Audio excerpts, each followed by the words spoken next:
குறைந்த விலை நிறைந்த தரம் தங்கள் தேவைகள் அனைத்தும் ஒரே இடத்தில் ஜெயச்சந்திரன் டெக்ஸ்டைல்ஸ். நக்கீர நேயர்களுக்கு வணக்கம். இன்று நம்முடன் கருத்துக்களை பகிர்ந்து கொள்ள இணைந்திருக்கிறார் திமுக தேர்தல் பணிக்குழு செயலாளர் திரு கடலூர் இள புகழேந்தியவர்கள். வணக்கம் சார். அனைவருக்கும் வணக்கம். அதிமுக பொதுக்குழு இன்று சென்னையில் நடந்தது. இதுல பேசிய கட்சியின் பொதுச் செயலாளர் எடப்பாடி பழனிசாமி திமுகவை கடுமையாக குற்றம் சாட்டி பேசியிருக்கிறார். திமுகவுக்கு இனி இறங்கு முகம்தான் அப்படிங்கிறார். இறங்கு முகம் தொடங்கி விட்டது. எடப்பாடி என்கின்ற எடுபிடி எங்கிருந்து எப்படிப்பட்ட நிலையிலிருந்து இந்த இடத்துக்கு வந்து சேர்ந்தாருன்னு முதல்ல ஒரு தடவை திரும்பி பார்க்கணும். ஏன்னா நாம பதில் சொல்ல வேணாம். எடப்பாடி கூடவே இருந்த ஓபிஎஸ் கிட்ட கேட்டா தெரியும் இவருடைய லட்சணம். இந்த ஆளு ஒரு முதலமைச்சராக இருக்கிறது என்பதே இந்த காத்தடிக்கும் போது மேல பறந்து போய் ஒட்டிக்கிட்ட எச்சிலையில மாதிரி ஒரு இடத்துல ஒட்டிட்டு காத்து நின்னோடனே கீழே விழுந்த ஆளு. எதுக்காக இதை இவ்வளவு இதா சொல்றோம்னா, உனக்கு ஏதாவது அரசியல் நிலைப்பாடு தெரியுமா? கொள்கைகள் இருக்கா?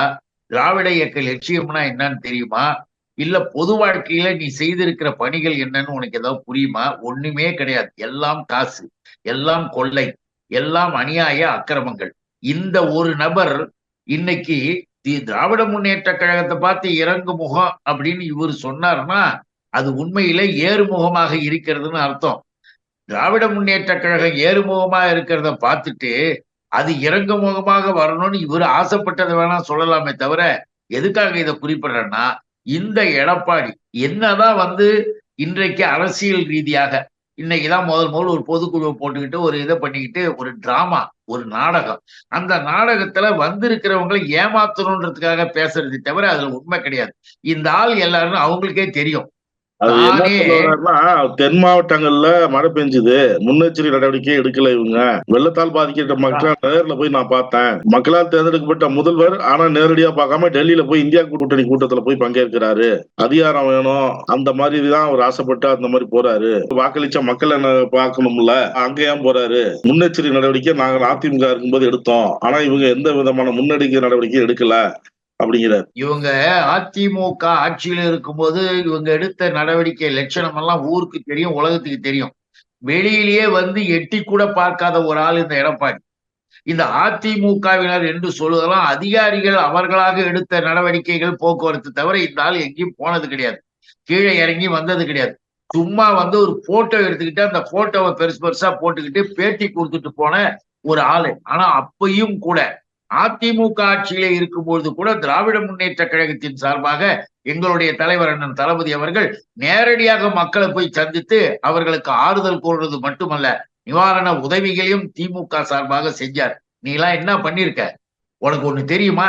ஜெயலலிதா முதலமைச்சராக இருக்கும்போது ஏற்பட்ட மிகப்பெரிய சீரழிவு, பேரழிவு அப்ப எங்களுடைய தலைவர் அண்ணன் தளபதியை நேரடியாக ஜெயலலிதாவை சந்தித்து திராவிட முன்னேற்ற கழகத்தின் சார்பாக நிவாரண நிதி கொடுத்த தலைவர்.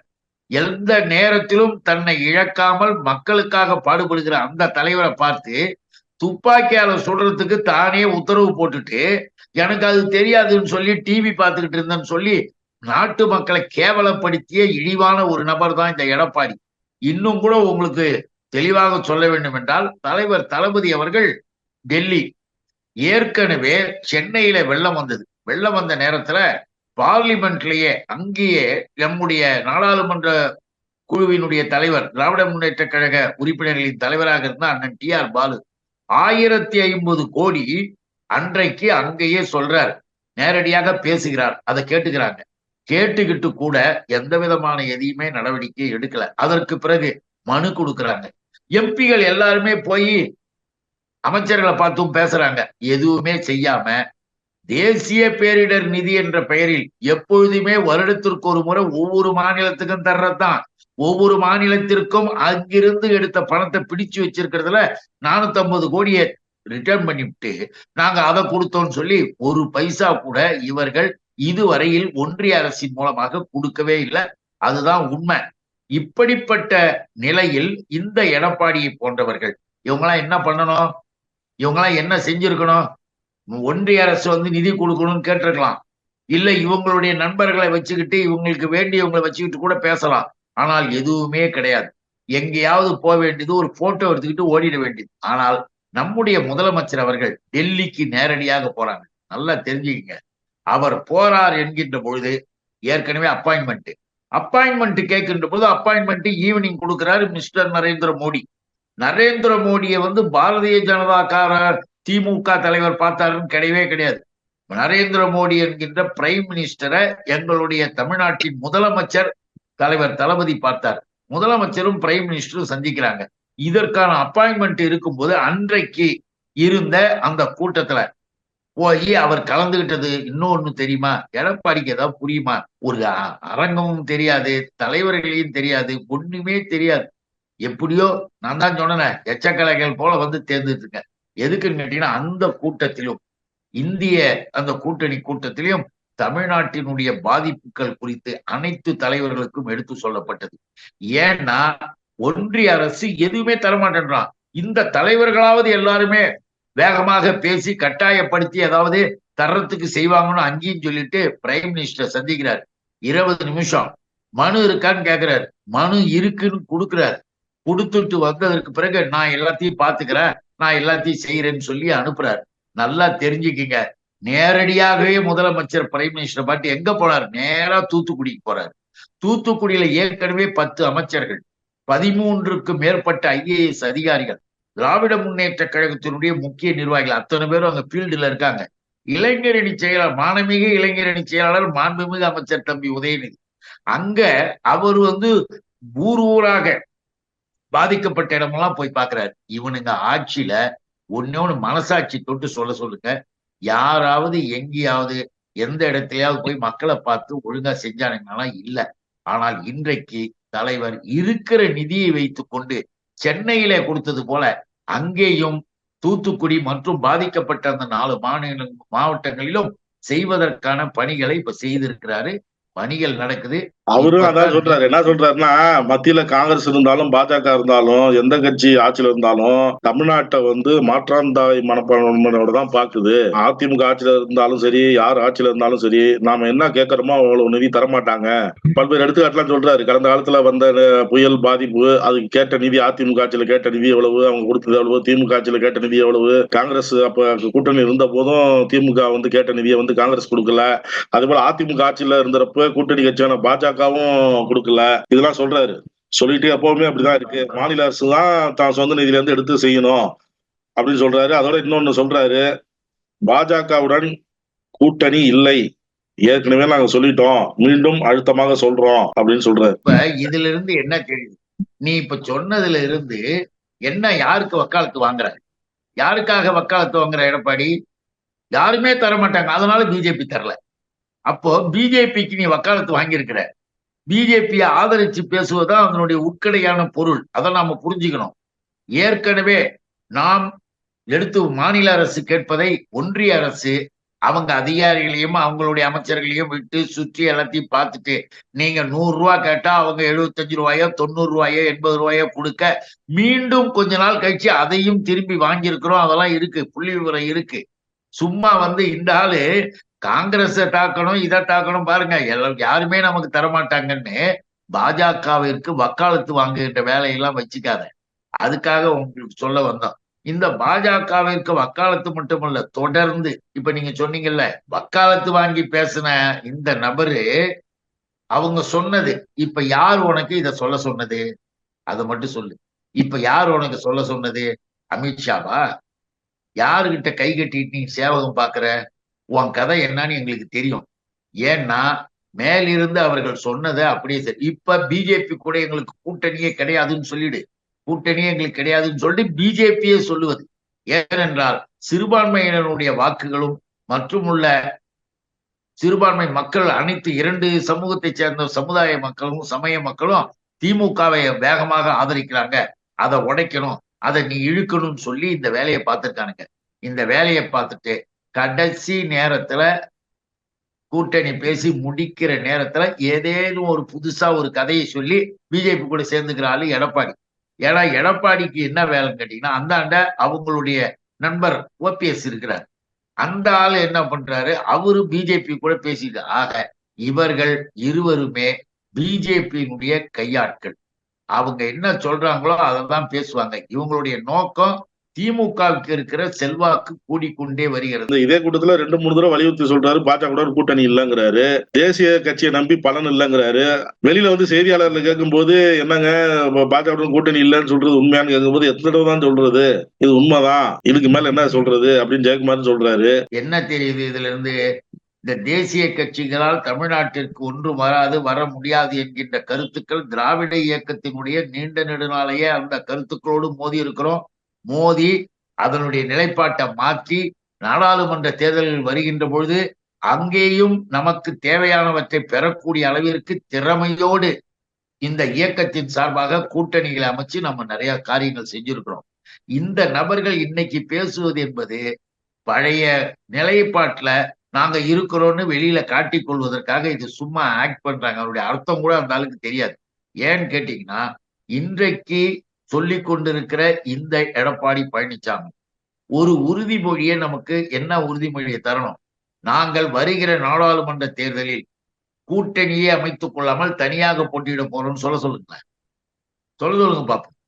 என்ன காங்கிரஸ் வேணுமா, பிஜேபி வேணுமா, வேறு ஏதாவது ஒன்றிய இதுல இருக்கிறது வேணுமா என்று இவர்கள் உள்ள விட்டு ஆளை விட்டு தெரசிட்டு கடைசியில பிஜேபி கிட்ட போய் நிக்கிறதுக்காக இவனுங்க ஆக்ட் பண்றானுங்க. இவங்க இயக்க ரீதியாக பேசுவது போல பேசுறானுங்க. ஏன்னா இன்றைக்கு இருக்கிற இந்த ஒன்றிய அரசாங்கத்தோடு மிக அதிகமாக நெருங்கி பழகி எல்லாவற்றையும் செய்து 3 வேளாண்மை சட்டங்களை நிறைவேற்றுறதுக்கு துணை போன ஆள். குடியுரிமை சட்டம் நீ எங்க உங்க கொள்கையை காட்டியிருக்கணும். இப்ப பேசுறது பெருசு இல்லப்பா. இப்ப வெளியில உன்னை தெரிஞ்சு விட்டுட்டாங்க. நீ நடு ரோட்ல நின்றுகிட்ட நான் யார் தெரியுமான்னு கத்துற. ஒண்ணு தெரிஞ்சுக்க, நீ சரியான இடத்தில் இருக்கின்ற பொழுது அந்த குடியுரிமை சட்டம் சிறுபான்மையின மக்கள் அவங்களுக்கு முழுவதும் எதிராக ஒன்றிய அரசு உருவாக்குது. எல்லாரும் நம்ம எல்லாம் எதிர்க்கிறோம்.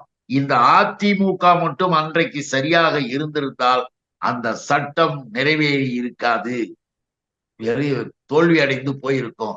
ஆனா அதை நிறைவேற்றி தந்த எடப்பாடி வெளியில நாடகம் பேசுறாரு, வசனம். இந்த வசனத்தை எல்லாம் கேட்டுக்கிட்டு இருக்கிறதுக்கு யாரும் தயாராக இல்லை. ஏன்னா நீ எந்த நேரம் வேணாலும் பல்ட்டி அடிப்ப, நீ எந்த நேரம் வேணாலும் காத்துல பரப்புன்னு எங்களுக்கு தெரியும். நீங்க சிறுபான்மையினர் மக்களை பத்தி பேசுறீங்க. இப்ப அவர் என்ன சொல்றாரு, அதாவது பாஜகவுடன் அதிமுக கூட்டணி இல்லை என எப்ப நாங்க அறிவிச்சோமோ அந்த நிமிஷமே ஸ்டாலின் தன் தூக்கத்தை எழுந்துட்டாரு, சிறுபான்மையின மக்களும் விழித்து கொண்டார்கள் அப்படிங்கிறார். எதுக்காக நான் இந்த வேஷம் போடுறேன், எதுக்காக இந்த ஆக்ட் பண்றேன், எனக்கு எதுக்காக மேல இருந்து என்னுடைய குருநாதர்கள் உத்தரவு போட்டிருக்கிறாங்களோ அதை நான் எப்படி செஞ்சிருக்கிறேன்னு வெளியில சொல்லிக்கிறார். இவரு சொன்ன உடனே அப்படியே நம்ம நாட்டுல இருக்கிற சிறுபான்மையின மக்களை, இஸ்லாமிய மக்களையும் கிறித்துவ மக்களையும் இன்னும் உள்ள சிறுபான்மை சமூகத்தை சேர்ந்தவர்களை எவ்வளவு சாதாரணமா நினைக்கிறார் பாருங்க இந்த எடப்பாடி. அவங்களுக்கெல்லாம் ஒண்ணுமே தெரியாது, அவங்கெல்லாம் எதுவுமே புரிஞ்சிக்கலாதவர்கள், அவர்களுக்கு ஒண்ணும் புரியாதுன்னு நினைச்சுக்கிட்டு இருக்கியா? உன்னை விட அவங்க திறமைசாலிகள். அவர்கள் மிக திறமையாக படித்தவர்கள், மிக திறமையாக அரசியலை பார்க்கின்றவர்கள். அவங்களுக்கு ஒண்ணும் தெரியாதான். இவர் அங்க சொல்லிட்டாராம், உடனே எல்லாரும் அவர் பக்கம் போயிட்டாங்கன்னு எங்க தலைவர் தூக்கம் இல்லாம இருக்காராம். ஒண்ணு நல்லா தெரிஞ்சுக்கணும், வாய்க்கு வந்ததை பேசிட்டு போற எடப்பாடி பழனிசாமிக்கு சரியான பாடத்தை எல்லா மக்களும் சேர்ந்து கொடுப்பாங்க. எங்கேயாவது ஒரு சிறுபான்மையின மக்கள், ஏதேனும் ஒரு பெரிய அமைப்பினுடைய பெரிய தலைவர்களாக இருப்பவர்கள் எடப்பாடி பழனிசாமியினுடைய கூற்றை ஆதரிச்சு ஆமாம் என்று சொல்லுவாங்களா பாருங்க. எங்களுக்கு தெரியும். ஏன்னு கேட்டீங்கன்னா, நான் தான் சொன்னேன், இன்றைக்கு இந்திய துணைக்கண்டத்தில் மிகப்பெரிய பேராபத்தாக இருக்கிற பிஜேபி நாளைக்கு ஒரு வேளை தப்பி தவறி இந்த நாசமாக போகின்ற அளவிற்கு ஏதாவது நடந்து போனால் அப்ப இந்த எடப்பாடி எல்லாம் கூட போய் நின்றுகிட்டு கை தூக்கிட்டு ஆட்டம் போடுறாள்னு அவங்களுக்கு தெரியும். அதனால இந்த நடிப்பெல்லாம் எடுபடாது. எடப்பாடி கற்பனை கூட பண்ண வேண்டாம். எங்க தலைவர் தன்னுடைய கடமையும் செய்வார், தன்னுடைய கொள்கை வழியில் லட்சியவதியில் பாதையில் நடந்து போய்கிட்டே இருக்காரு, எல்லாருக்கும் தெரியும். தமிழகத்துக்கு வரும் இந்தி பேசுபவர்களை பத்தி தயாநிதி மாறன் தவறா பேசியிருக்கிறாரு, கருத்து தெரிவிச்சிருக்கிறாரு அப்படின்னு பாஜகவை சேர்ந்தவர்கள் மற்றும் லாலு பையன் ராஷ்டிரிய ஜனதா தளம் கட்சியை சேர்ந்தவர்களும் தன்னுடைய கண்டனத்தை பதிவு செஞ்சிருக்கிறாங்க. அது எப்படி பாக்குறீங்க? எப்படி பார்க்கிறோம் என்றால், என்னுடைய அன்பு சகோதரர் மாண்புமிகு தயாநிதி மாறன் தெளிவாக சொல்லியிருக்கார். அவர் சொன்னதுல இவனுங்களுக்கு எங்க வலிக்குது, என்ன சொல்றாரு தெரியுமா? கூகுள் நிறுவனத்துல சுந்தர் பிச்சை தலைமை பொறுப்புல இருக்கார். அந்த சுந்தர் பிச்சை தமிழன். அந்த சுந்தர் பிச்சை ஒரு வார்த்தை சொன்னார், ஒரு பேட்டியில கொடுக்கும்போது சொன்னார், நான் மட்டும் இந்தியை மட்டும் படித்திருப்பேனே ஆனால் நான் இந்நேரம் ஏதேனும் கட்டுமான தொழிலில் ஈடுபட்டிருப்பேன், கட்டுமான வேலையை பார்த்து கொண்டிருந்திருப்பேன். ஆனால் நான் தமிழும் ஆங்கிலமும் படித்து இன்றைக்கு இந்த நிலைமைக்கு வந்திருக்கிறேன் அவர் ஒரு பேட்டியில கொடுத்தார். அதை நினைவுபடுத்தி சொன்னார். என்ன சொன்னார் தெரியுமா? தமிழ்நாட்டில் இருக்கின்ற மாணவர்கள் தமிழையும் ஆங்கிலத்தையும், அதாவது தாய்மொழி உறவும் உலக தொடர்பிற்கு ஆங்கிலமும் இருப்பதால் தகவல் தொழில்நுட்ப துறையிலே உயர்ந்து போகிறார்கள். உலகம் முழுவதும் அவர்களுக்கு வரவேற்பு கிடைக்கிறது. ஆனால் யூபியிலையும் பீகார்லையும் இன்னும் மற்ற இடங்களிலும் அது தெளிவா சொல்லணும். என்ன, பள்ளிக்கூடம் கூட கட்டலையா போதுமான அளவுக்கு, கல்லூரிகள் கூட கட்டலையே. இந்திய மட்டும் படிடான்னா ஆயிரக்கணக்கான பேர் படிக்க வேண்டிய வயசுல இப்படி வெளி மாநிலங்களுக்கு வேலைக்கு போறாங்க. சாதாரண வேலைகளுக்கு, கட்டுமான வேலைகளுக்கு எல்லாம் போறாங்க. அவங்களுக்கு இங்க வந்து அதையும் இங்க வந்து தமிழ் பேச கத்துக்கிறாங்க. தமிழ்ல பேசிக்கிட்டு கட்டுமான வேலையை செஞ்சுக்கிட்டு இருக்கிறாங்களே, அதற்கு யார் காரணம்? நீ திருந்து பள்ளிக்கூடம் கட்டு, ஆங்கிலத்தையும் சொல்லிக் கொடு, இந்தியை மட்டும்தான் படிக்கணும்னு சொல்லி அந்த படிக்க வேண்டிய வயதில் இருக்கிற அந்த வாலிபர்களுடைய வாழ்க்கையை நாசமாக்காதீங்கன்னு அந்த மக்களுக்கு ஆதரவாக அங்கே பீகார், உத்தரப்பிரதேசம், இன்னும் பிஜேபி ஆளக்கூடிய அந்த மாநிலத்தில் இருக்கிற மக்களுக்கு ஆதரவா, மாணவ மாணவியர்களுக்கு ஆதரவாக தயாநிதி மாறன் சொன்னது இவனுங்களுக்கு வலிக்குது. ஏன்னு கேட்டீங்கன்னா, இந்த பிஜேபி வர்ணாசிரமத்துல அவங்க எல்லாம் குலத்தொழிலை செய்ய போட்டோம், படிக்க கூடாது, படிக்க வைக்க கூடாது, முன்னேறிய வகுப்பார் படிச்சா போதும்னு இருக்கிற RSS பிஜேபி காரனால் லட்சக்கணக்கான இளைஞர்கள் பாதிக்கப்பட்டு பல மாநிலங்களுக்கு போறாங்க. அதைத்தான் சொன்னார், திருந்துங்கப்பா, அவங்களுக்கு பாடத்தை சொல்லி கொடுங்கப்பா. பள்ளிக்கூடம், ஸ்கூல்ஸ் கூட போதுமான அளவு இல்லை, காலேஜஸ் இல்ல, தமிழ்நாட்டை பார்த்தாவது செய்யுங்கடா என்று அந்த நாட்டின் அரசாங்கத்திற்கு எடுத்து சொன்ன அந்த பாடத்தை திசை திருப்பி அந்த மாநில மக்கள் எல்லாம் எதிர்க்காங்க. என்ன, அந்த மாநில மக்கள் இவர் படிக்க சொல்லணும்ன்றது தப்புன்னு சொல்லுவாங்களா? இல்ல, இவர்கள் ஆங்கிலத்தையும் சொல்லிக் கொடுங்கள், வெறும் இந்தியை மட்டும் சொல்லி கொடுத்து அவர்கள் வாழ்க்கையை நாசமாக்காதீர்கள் அவர் சொன்னதுல என்ன தப்பு இருக்கு? ஆகவேதான் அந்த மாநிலங்களில் இருக்கிற முன்னேறிய வகுப்பாரை விட்டுட்டு சாதாரண backward class, most backward class, SC ST போன்ற பிரிவுகளை சேர்ந்த நான் பிராமின் பீப்புள்ஸ்ல சில அமைப்புகளின் சார்பாக தயாநிதி மாறனுக்கு நன்றி சொல்லியிருக்காங்க, வரவேற்று இருக்காங்க. எங்க மாநிலத்திலும் இத மாதிரி ஆங்கிலத்தை இங்கிலீஷையும் சொல்லி கொடுத்து நிறைய படிப்புகளை தரணும்னு சொல்லியிருக்கீங்க, ஸ்கூல்ஸ் கட்டணும், காலேஜஸ் கட்டணும்ன்றீங்க, ரொம்ப நன்றிங்கன்னு சொல்லியிருக்காங்க. ஆக விழிக்கின்றது, அவர்கள் விழிப்பது இவர்களுக்கு பிடிக்கவில்லை, விழிக்க கூடாதுன்னு இவனுங்க பிளான் பண்றானுங்க. வேற அதுல ராகுல் காந்தி வட இந்தியர்களை அவமதிச்சாரு, அதுக்கப்புறம் ரேவந்த் ரெட்டி பீகார் NDAவை அவமதிச்சாரு, இப்ப திமுக MP செந்தில்குமாரும் கோமுத்ரா ஸ்டேட்ஸ்ன்னு சொல்லி அவமதிச்சாரு, இப்ப தயாநிதி மாறனும் வடக்குல இருக்கிறவங்களை அவதூறா பேசுறாரு அப்படின்னு பாஜக தொடர்ந்து சொல்லிட்டு வராங்களே. என்ன காரணம்? இந்திய கூட்டணியிலே குழப்பத்தை உண்டாக்கணும், இந்திய கூட்டணி குறித்து வடநாட்டு மக்களிடம் ஒரு வெறுப்பை உண்டாக்கணும். அதற்காக இவர்கள் சொன்ன அந்த சொற்கள்ல யாருமே, யாராவது வடநாட்டு மக்களை, அங்க இருக்கக்கூடியவர்களை இழிவாகவும் தரக்குறைவாகவும் பேசுவாங்களா? ஏன்னா இவங்க, நீங்க சொன்னவங்க எல்லாம் அங்கேயும் இருக்கிறவங்க தான், நல்லா தெரிஞ்சுக்கணும். இதுல ஒண்ணு எந்த விதமான இதுவும் கிடையாது. அங்கே இருப்பவர்களுக்கு இந்த பிஜேபி அரசாங்கத்தால் எது எது நடக்கல, எது எது வரல, நீங்கெல்லாம் வெளியில வரணும்னு சொல்லி அவங்களை தட்டி எழுப்ப போனா அவங்கள தரக்குறைவா பேசினாங்க. ராகுலும் பேசல, நம்முடைய அன்பு சோதர் தயாநிதி, அவனுங்களுக்கு தெரியுமா தயாநிதி மாறனா யாருன்னு தெரியுமா? தோஹா மாநாட்டுல இந்திய துணைக்கண்டத்தினுடைய தொழிற்கொள்கைக்கே புதிய வடிவம், புதிய முகத்தை கொடுத்து இந்தியாவின் வளர்ச்சிக்கு காரணமாக விதை போட்ட அண்ணன் முரசொலி மாறனுடைய மகன் இவரு. இவரும் இந்தியாவினுடைய வளர்ச்சிக்காக தன்னுடைய கடமை, தன்னுடைய பணியை செய்யறாரு. நீங்க சொன்ன அத்தனை பேர் செய்யறாங்க. பிஜேபி காரன் பேசுறதுன்றது அப்படிதான் பேசுவாங்க. அவனுங்களுக்கு இருட்டா இருக்கணும், வெளிச்சம் வரக்கூடாது. வெளிச்சம் எங்கேயாவது வந்துச்சுன்னா அது கதவை மூடிடுவானுங்க. இருட்டிலேயே கிடங்கன்னு சொல்லக்கூடிய பிஜேபியை நாம் அதற்கு மேல் பேசுவதற்கு ஒன்று. கருத்துக்களை பார்த்து கொண்டதற்கு நன்றி சார். வணக்கம். வணக்கம். நக்கீரன் டிவிக்கு சப்ஸ்கிரைப் செய்யுங்கள். உங்கள் ஆதரவே எங்கள் பலம். ஆசிரியர்களுக்கு நண்பனாகவும் மாணவர்களுக்கு ஆசானாகவும் திகழும் தேர்வு வழிகாட்டி ஒவ்வொரு பாடத்திற்கும் அனுபவமிக்க ஆசிரியர்களின் துல்லியமான தெளிவான விடைகள். CNC இருக்கு, தேர்வு பயம் எதற்கு? இது தீரன் பப்ளிஷிங் ஹவுஸ் விற்பனை வெளியீடு.